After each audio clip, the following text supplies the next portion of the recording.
சென்னையில் புறநகர் மின்சார ரயில்கள் இயக்கப்பட்டு வருகின்றன. அலுவலகம் செல்வோர், மாணவ மாணவிகள் என தினமும் ஆயிரக்கணக்கானோர் இந்த புறநகர் ரயிலில் பயணித்து வருகின்றனர்.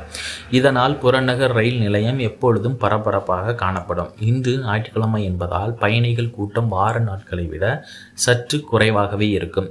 இந்த நிலையில் சென்னை கடற்கரை ரயில் நிலையத்தில் கட்டுப்பாட்டை இழந்து நடைமேடையில் ஏறி விபத்துக்குள்ளாகியுள்ளது. பணிமனையில் இருந்து சென்னை கடற்கரை ரயில் நிலையத்திற்கு சென்ற மின்சார ரயில் கட்டுப்பாட்டை இழந்து நடைமேடையில் ஏறியதில் ரயில் பெட்டிகள் சேதமடைந்துள்ளது. இந்த நிலையில் ரயில் ஓட்டுநர் காயமடைந்துள்ளார். நல்வாய்ப்பாக ரயிலில் யாரும் இல்லாததால் பயணிகளுக்கு எந்த பாதிப்பும் ஏற்படவில்லை. பிரேக் பிடிக்காததால் விபத்து ஏற்பட்டதாக முதல் கட்ட தகவல்கள் வெளியாகியுள்ளன. விபத்து குறித்து அதிகாரிகள் நேரில் வந்து ஆய்வு செய்து வருகின்றனர்.